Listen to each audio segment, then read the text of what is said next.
It is a good game. They've only been playing each other for a few years because Zeeland West has only been in existence for a few years. It's been a back and forth affair. We'll touch on that at the end of our segment here, but let's start with the defending state champions.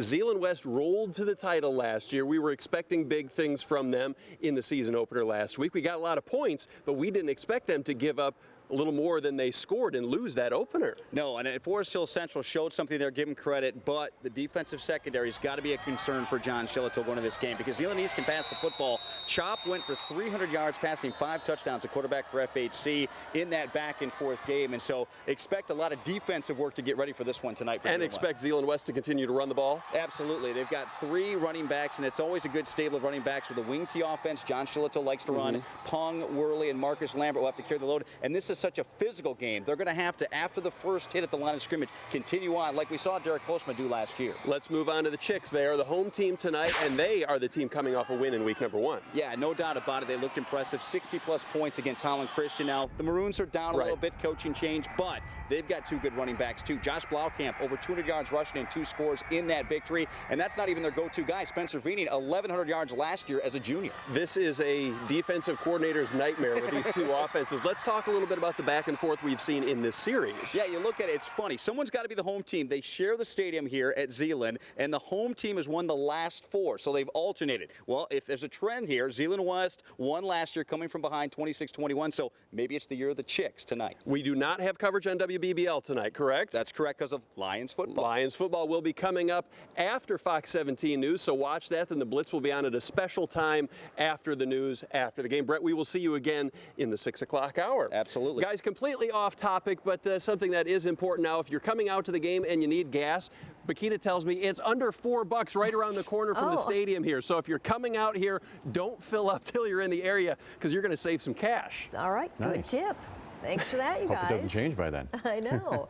No preseason in high school football, Steve, and all starters will be playing more than 4 plays here at Zeeland Stadium. Brett Bakita joins me again. We already touched on the game of the week in the 5 o'clock hour. Let's move on to some other games. Let's go down towards the border here. If you're talking small school football, the names Mendon come up, as well as Constantine and Schoolcraft, and those 2 teams are meeting. They have quite a history, including last season. Yeah, it's a great early matchup. These 2 teams, state championship caliber, quality squads, and they got 2 good running backs. It's sort of like Barry Sanders, if I can, versus maybe an Adrian Peterson. You've got Benny Clark III. High praise. I watched his dad at Ravenna, and he did look like Barry Sanders, the high school version. 4 touchdowns last week, really no challenge for Schoolcraft, but he goes up against a big back in Adrian Peterson, Peyton White. This kid, 2 touchdowns as well, and these guys are experienced starters. White, a 4-year starter. Benny Clark III, a 3-year starter.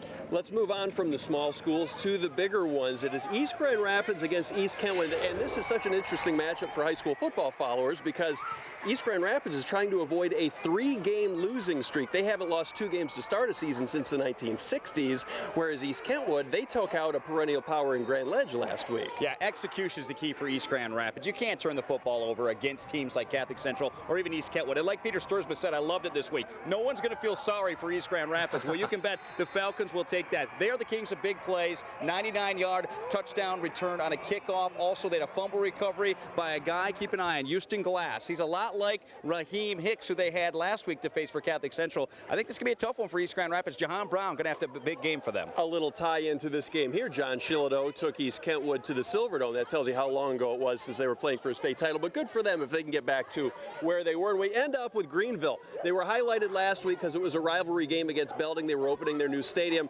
but they won, and now they're facing Kennewick Hills, who beat a tough team from the Traverse City area last week. Who do you like in this one? Well, this one is even Steven, I think. You know, Kidwana Clark is gone. He's up to Ferris State now to play with Tony Anise, and that's a big loss. Almost 5,000 yards career rushing. I think for Kennewick Hills this year, they're going to be more balanced, led by their quarterback, Cody Ritzema, and look for him to be a key factor tonight. Greenville, I just don't know if we saw what the Yellow Jacks are capable of. I mean, impressive with Legacy Field. They were hyped up.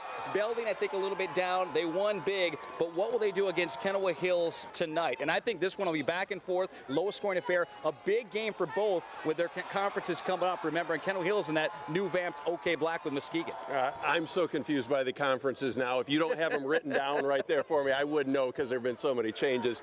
One last thought on this before we wrap up. For Zeeland East, if they stumble tonight, this is the first of 3 or 4 really tough ones in a row for the Chicks. Yeah, remember, they moved from the OK green to that OK black, too, and they've got non-conference after this. Hudsonville, which is a good team out of the OK red, Forest Hill Central, who beat Zeeland West last week, and then you still got Muskegon and Kennewick Hills in OK black play. So a big one for the Chicks, where for the Ducks, even if they start 0-2, they're the favorite by far to win the OK green. All right, Brett Bakita will be on the Fox 17 Blitz post-game show. It is on a special time whenever the Lions wrap up.